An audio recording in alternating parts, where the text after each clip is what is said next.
Welcome back to the beginning, prior to my awakening.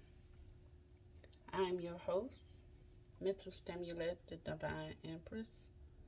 Sit back and relax and listen to my voice. We will be picking up from installment 3. This is installment 4.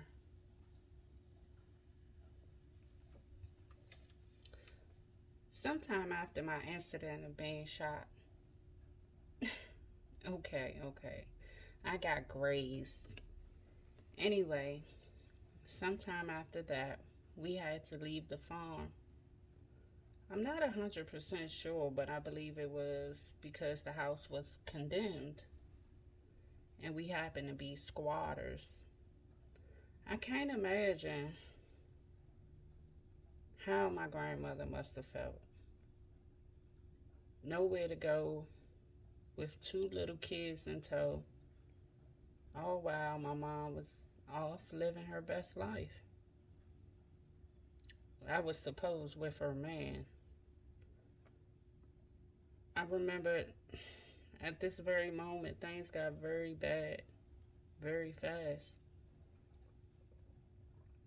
I knew we was living on an abandoned farm, or what I believed to have been an abandoned farm. It was the life to me I didn't feel bad about. We had the best fresh food to eat. We didn't have none of the flashy things or nothing, but I was okay with that. After the farm, we moved around from place to place, but could never stay anywhere long, just because we were constantly staying with people. I guess they didn't want 3 extra heads in their houses. It began to be a nightmare. I've never cried so much in my young life. My grandmother began to drink. She was already drinking, but she began to drink more and more. And things just began to spin out of control. As an adult, I completely understand because I look at it as it being her way of coping. I never seen her crying, but I just remember the look on her face. My heart longs in this moment to have been able to rescue her from this, but I was a child that needed her. What happened next is horrifying. At this time, we were living in a day's end, and there's a loud banging on the door. My brother and I was sitting on the floor watching TV. My grandmother was passed out on the bed. My brother opened the door to 3 people standing in the doorway. 2 I identified as being the police due to their uniforms. The other was a Caucasian female, hair pulled back in a ponytail, with a long tan trench coat. She sported a laminated badge with her name. Grandma hadn't paid for the room. Instead, she got wasted. I don't know the reason. I always considered maybe she didn't have the money and didn't know what to do. I'd imagine she simply was backed into a corner. I remember clearly the lady asking my brother, did he know someone to call? My grandmother wasn't coherent. My brother told the lady he could call my mom. How, I don't know, because as I said some videos ago, I never seen her in this period.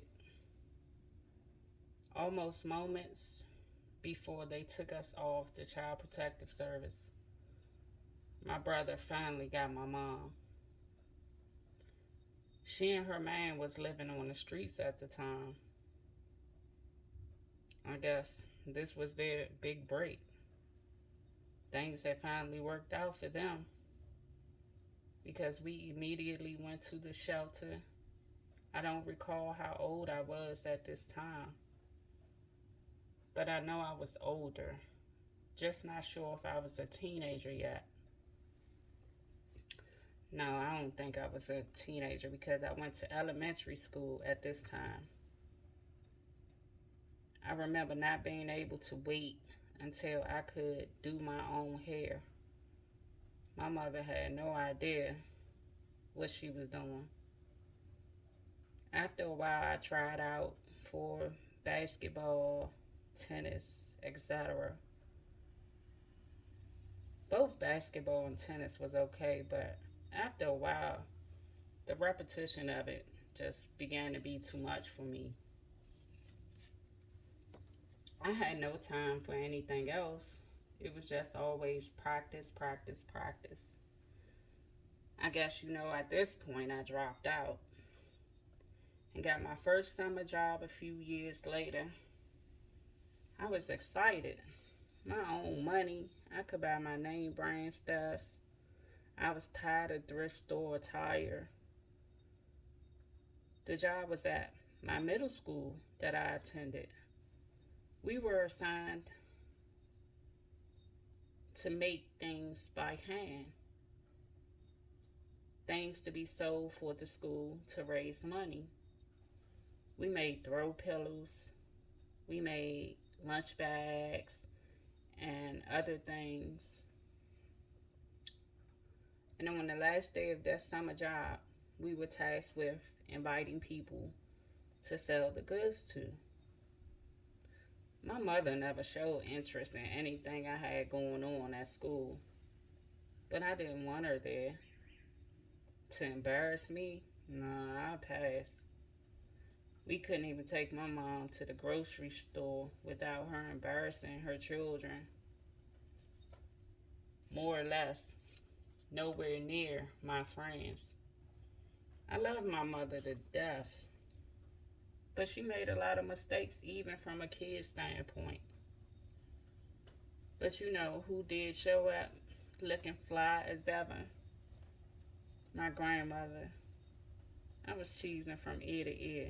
Even right now, just remembering that day, I'm cheesing ear to ear. I couldn't explain my relief that it wasn't my mom, but the joy I felt by Big Mama stepping in the building, I was just over the moon. Although, on the hottest day in the summer, Granny had a real silk shirt on with a blazer.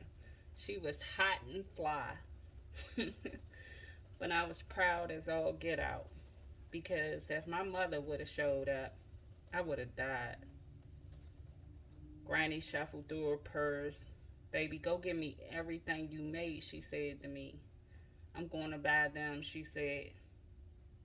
And buy them she did. Lunch bags, throw pillows, other stuff. And I did remember thinking, what are you going to do with all of this stuff? I even asked her at some point what she was going to do with it. She just smiled and rubbed my cheeks and said, anything my baby make, I want. Memories. Those were the good days. There were a few warm memories in my childhood like that, thanks to my grandmother and a few other relatives that I was quite fond of. I had a favorite aunt and a favorite uncle. My aunt Shirley and my uncle Jimmy, they were my favorite. In my mind, they were the exact replica of my grandmother. They had all of the same personality characteristics. They were loving, would give you the shirt off their back, mild-mannered, spoke with great intelligence. Like, I idolized them. But anyway, there were some good times in my life. But to be completely transparent, There were some very horrible times in my life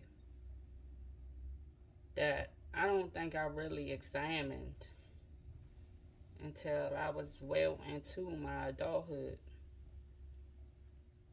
I didn't realize how these things had infected me in different instances in my life.